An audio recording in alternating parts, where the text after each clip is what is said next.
ओम शांति। आज बाबा के 14/3 के महावाक्य हैं। बाबा कहते, अभी अगर पुरुषार्थ में तीव्रता लानी है तो ज्ञान के तीसरे नेत्र से ही देखने का अभ्यास करो। तो हर एक को आत्मा ही देखेंगे और आत्मा से ही व्यवहार करेंगे। तो बाबा कहते, मीठे बच्चे ज्ञान के तीसरे नेत्र से बाप को देखो, बाप को ही याद करो। इस शरीर को देखते हुए भी नहीं देखो। प्रश्न है, इस पुरानी दुनिया में रहते तुम बच्चों को कौन सा डायरेक्शन मिला हुआ है? उत्तर है, मीठे बच्चे, यह पुरानी दुनिया जिसमें तुम रहते हो यह कब्रिस्तान होनी है। इस पर रावण का राज्य है, इनसे दिल नहीं लगाओ। यहाँ रहते बुद्धि की आसक्ति नई दुनिया में जानी नहीं चाहिए।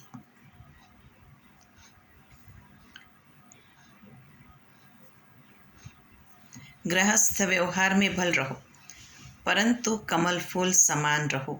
सबसे तोड़ निभाओ, बुद्धियोग एक बाप से लगा रहे। ज्ञान योग में पक्के बनो। किसी भी हालत में खुशी का पारा कम न हो। धीरज रख कर कर्म बंधन को काटते जाओ।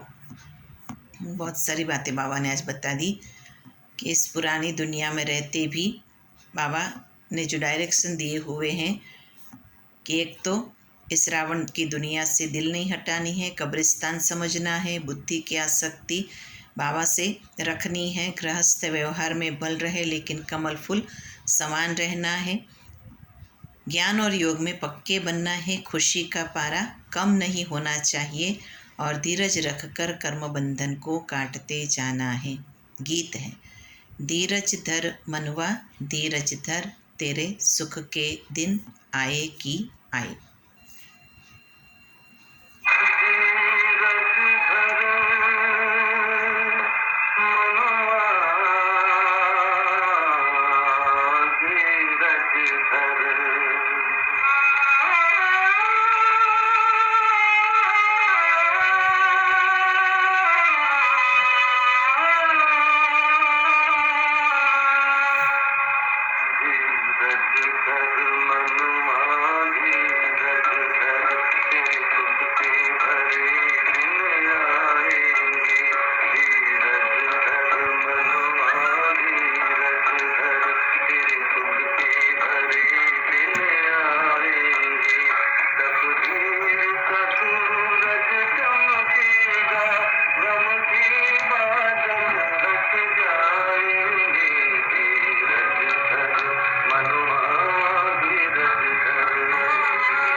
ओम शांति।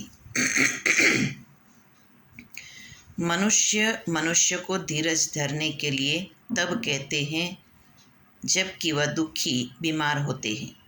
यहाँ तुम मनुष्य मत पर नहीं चलते हो, तुम ईश्वरीय मत पर चल रहे हो, सो भी सब नहीं चलते।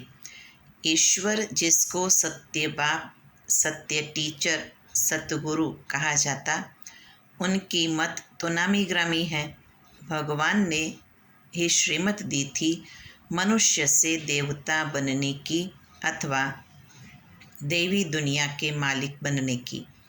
इतनी ऊंची मत और कोई दे न सके, क्योंकि मनुष्य मात्र सब पतित भ्रष्टाचारी हैं। तो वह मत भी ऐसे ही देंगे। तुम बच्चे ही जानते हो कि हमको शिव बाबा मत दे रहे हैं। ऊंचे ते ऊंचे बाप की ऊंचे ते ऊंची मत है। उनको तो कोई भ्रष्टाचारी पतित नहीं कहेंगे।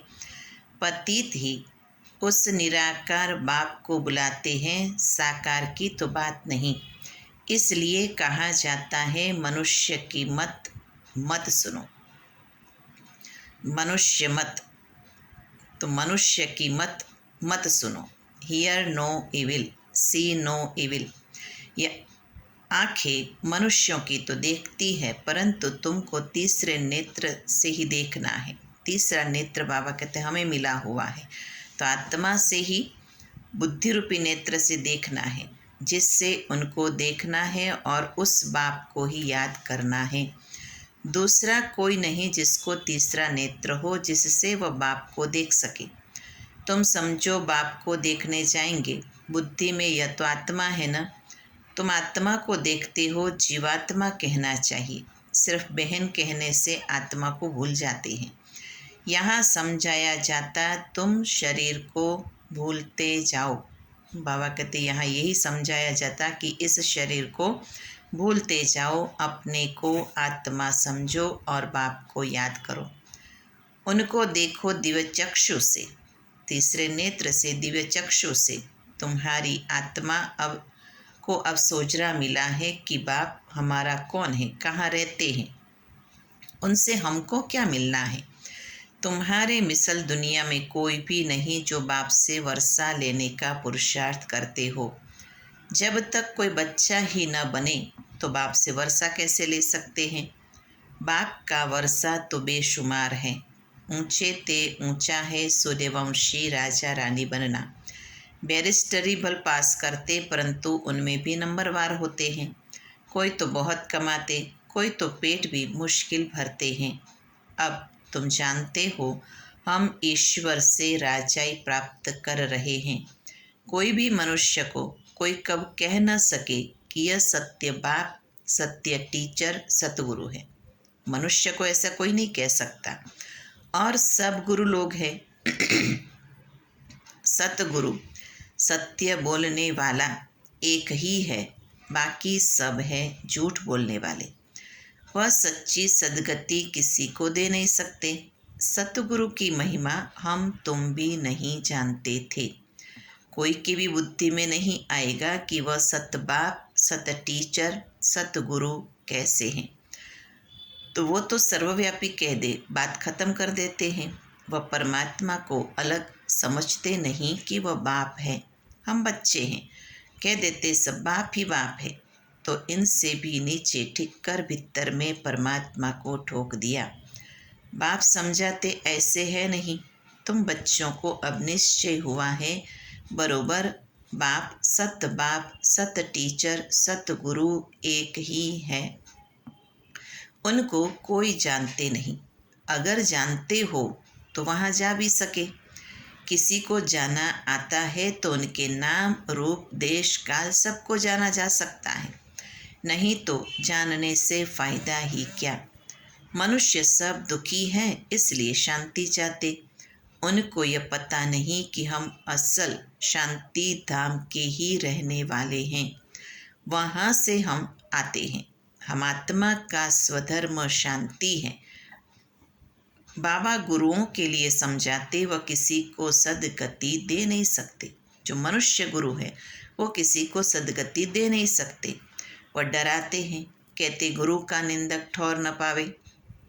वास्तव में यह सब बातें बेहद के बाप के लिए हैं। अगर तुम, शिव बाबा कहते, अगर तुम मेरी निंदा कराएंगे तो सतयुग में ऊंच ठौर, ऊंचा पद नहीं पाएंगे।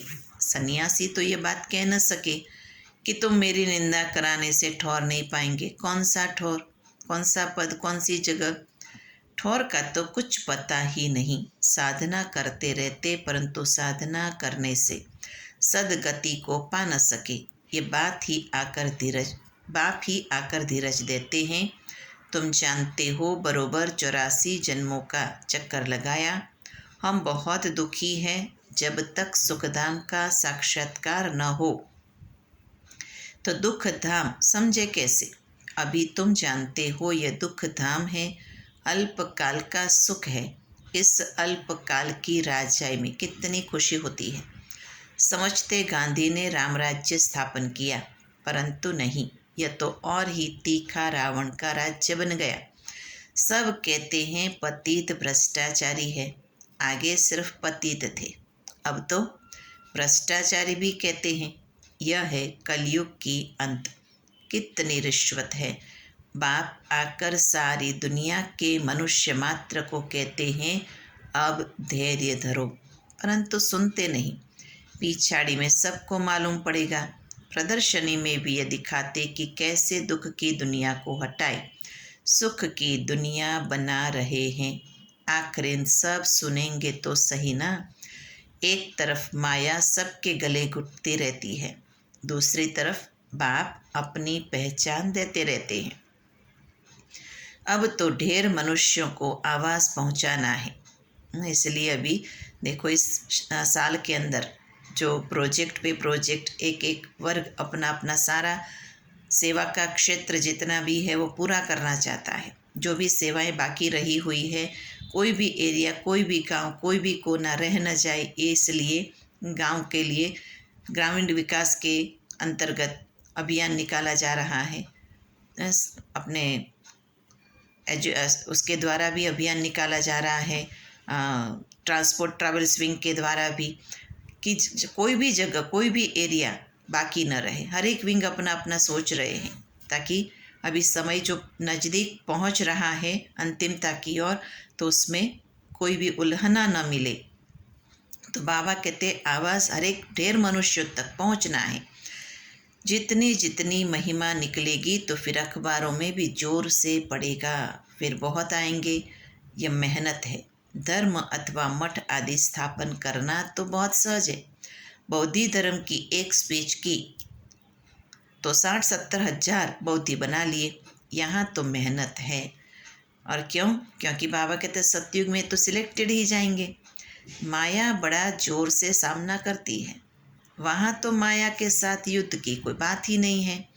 यहाँ माया से युद्ध करने में मेहनत है। मुख्य बात पवित्रता की है। और कोई धर्म, मठ, पंथ, संप्रदाय के अंदर पवित्रता की बात, घर गृहस्थ में रहते हुए कमल पुष्प समान बनना, पवित्र बनना, ये कोई नहीं सिखाता। या कहते हैं लेकिन फोर्स नहीं कर सकते। फोर्स का मतलब वो समझ के आधार से परिवर्तन नहीं करते। और कोई जगह पवित्रता की बात नहीं।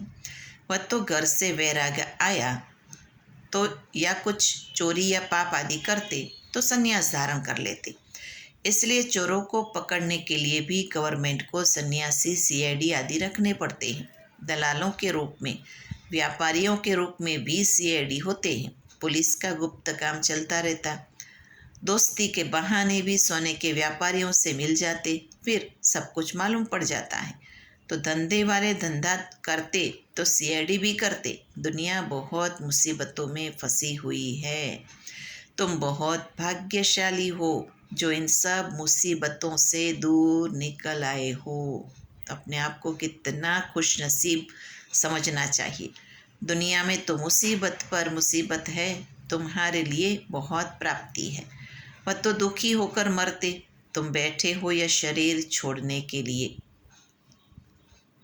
दुनिया जीने के लिए कितना कर रही है, फिर भी जीना आता नहीं। और यहाँ बाबा कहते हैं मरने के लिए बैठे हैं, माना